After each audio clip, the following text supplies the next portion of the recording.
Dream of the Amazon, featuring Harold Noyce, world-famous explorer in person.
In the last chapter, when Mr. Noyce gave orders to beach the dugouts at Morton's trading post near the junction of the Wapes and the Poplaree rivers, he had but one idea in mind: to put Gene and Jimmy Brady ashore while he hurried on upriver intent upon capturing the two white renegades, Butch Grogan and Limey Scroggins.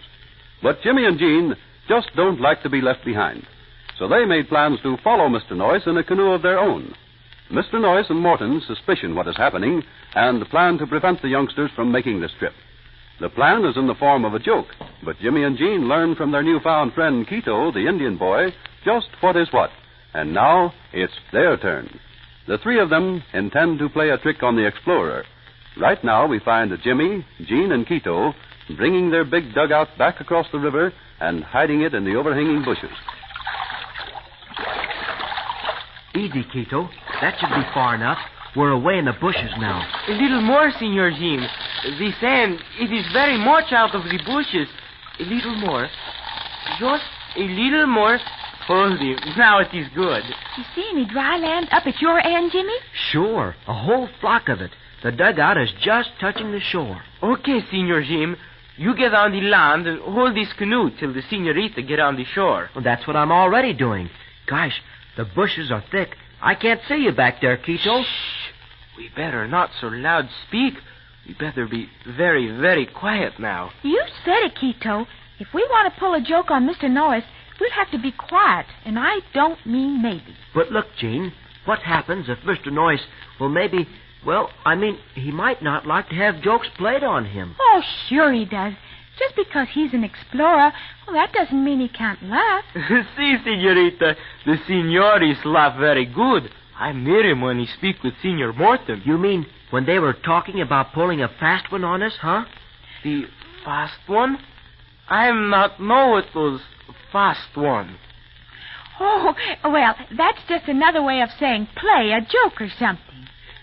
See, the pull the fast one, that means she's played a good joke. Yeah. Thank you, Quito. Oh, look like Quito, he do not speak all the good English language yet, maybe, eh? Oh, but you do, Quito.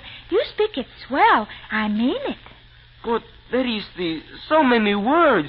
You say them sometimes, and I not understand so good. But what words? Gosh, Gene and me, that's all about we do speak is just English. But I mean the very most new words. You say scray, and pull the fast one, and you say it is swell. Oh, sure. We say swell when something is well up. You know what I mean. See, senorita, when you mean it is very scrumptious. Quito, you're learning all right. Don't worry. Yes. But please, at the mission school, I have the sore teeth one time. My cheek, it is grow very big, very round. The mission father, he say, it is very much swell. Well, sure. If you had a bad toothache, it must have been. But, Senor Jim, a teeth which is hurt, that the cheek is grow big and fat, that is not swell. No, it is very much bad. Oh, but that's a different kind of swell, Quito. When your cheek grows big with a toothache, that means it's swollen. Ah, Senorita, but you say I speak the English language very swollen? No, not swollen, Quito. Just swell. Say, Jimmy, will you explain? Go ahead. Who, me? Why, no, Gene. You started this argument. Don't let me interfere at all. I'll just listen. But, Jimmy, don't you see? Oh, Why... sure, I see all right. Quito's got you stumped right now. Stumped, Senor Jim? That is the feet of the tree, the stump. Gene, you see what you did? Quito, look now. Supposing we make the bargain all over again. Well, supposing we quit fooling and get busy. We got work to do. Well, thanks, Jimmy. That's an idea. I'll say. I'll bet you anything Mr. Norris and Pedro aren't wasting the time arguing right now. No, Senor Jim. They are what you call cook up the good plan to play the fast one, eh? Yeah, and we better get going. Gene, you said you knew where there's a lot of empty tin cans. I sure do. Pork and bean cans and tomato cans. Oh, all kinds of them. Well, swell. Then why don't you go get them, and we'll start packing them in one of the canoes. Well, might as well. Mr. Norris and Pedro, we know that they're expecting us to pack stuff in a canoe on the other river. And Senor Morton, he is have one of the old Indians watch everything we do. And when we are have the canoe packed, he will tell the senor, and a joke it is to be. Okay. Then let's get started, Gene. You go get the empty tin cans. It's your idea. Say, but why should I be the one to go? Because I got another idea. Look, Gene, Quito told us that Pedro is going to fasten something to the bottom of the canoe we packed. Yeah? So the canoe won't hardly move against the current of the river. See, they are maybe put the empty pair on the rope beneath the canoe. Then the river water, it pull canoe downstream. Well, that's what I mean. All right. Now, Pedro is the one who is going to fix the gadget on the canoe. We know that. See, senor, that is so. I heard much talk of that. All right. And why can't we pull a good gag on Pedro? You think we could, Jimmy? Well, I almost know we can. And Quito, he would like to think maybe the one thing to play the joke on the old Indian man who is set to watch us. And that would be swell, too. But what will you do, Quito? I have not think yet. The old Indian, he is very good friend to Quito. He is very good one. I would not ever hurt him. Oh, that's fine, Quito. And look now, the poor old gentleman, why, he isn't to blame for this. He's going to watch us just because Mr. Morton told him to. Sure. And how's about letting the old warrior alone? No tricks, Quito. And any jokes we play, they're going to be on the ones that are trying to fool us. And that is good, for the Indian people, they do not know the many jokes. My people, they do not laugh much. Oh, gosh, why should they? There isn't much to laugh at in this jungle country anyway. Okay, then, Quito. Now, all you got to do is stick around and help Gene and me. Only I wish we had some kind of joke to play on Mr. Morton, too. He's a swell fellow to know, Jeannie. But say, before we start playing jokes, what are the jokes to be? Gee whiz, I don't exactly know, but we can think of something, can't we? Sure, we can think. But when we do think, we got to think about something good, or else it won't work. What do you mean, good? I mean good and good. Look, Jimmy, maybe it won't be so easy to fool Mr. Norris and Pedro. But I don't mean Mr. Norris. Well, that is, I'd rather have some fun with Pedro. Okay. Then look, if it's Pedro who goes down to the canoe to fix the gadget on it, that's when we ought to go to work. Sure, but with what? Well, how's about fixing a rope or something down by the canoe so that he'll trip over it and fall in the water? Oh, that'll be lots of fun. Oh, but not for Senor Pedro. No, and anyway, you couldn't fool Pedro as easy as that. That person just never trips over anything. Well, Quito, you think of something. What, for instance, is it that is the scariest thing in the jungle here? Senorita, the creeping jaguar. Ooh. Yeah, but that's out. We just can't have a creeping jaguar creep up here when we want it to. Then, senor, the big anaconda. That is very bad one. Anaconda? Oh, that's a big snake thing, isn't it? Si, senorita. And I know where there is one big one. You know where there's a big snake we could use? Who could use? Not me. Snakes are out. Jaguars, maybe, but nothing to do with snakes. All right, Gene. But wait, Tito, how big is this anaconda? Oh, it is maybe as big as me 5 times. What? Say that again. As big as you 5 times? You mean 5 times as big as you, Kiko? Si, senorita.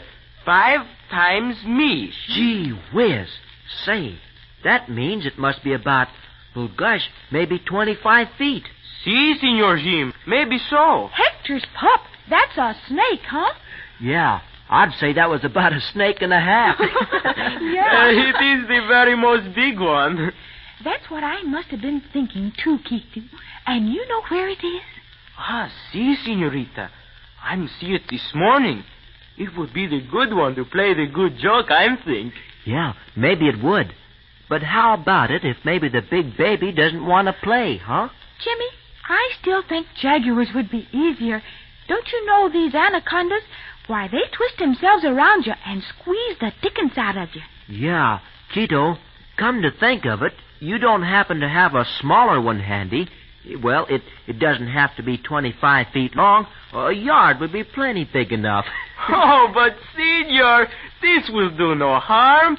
It is dead long time ago. It is stuffed with grass. Oh, I see. It is hang on the hut of Senor Morton. A stuffed snake, huh? 25 feet long? Hot dog. Does that give me an idea, or does that give me an idea? It does, huh? Well, I'm listening, Jimmy. I don't mind stuffed snakes so much. Then listen, Gene. Suppose we got that big stuffed snake and put some little rocks in its tummy so it would stay down below the water. You mean near the canoe that Pedro is going to fix on us? Sure. And we have a long string on its head. We hide in the brush back a ways. And when Pedro is bending over the side of the dugout, we go to work. Oh, I get it. We pull the string, and up comes the big head and about 1.5 miles of snake following it. Sure, and right by Pedro's nose. Oh, Jimmy, I think you've got something there.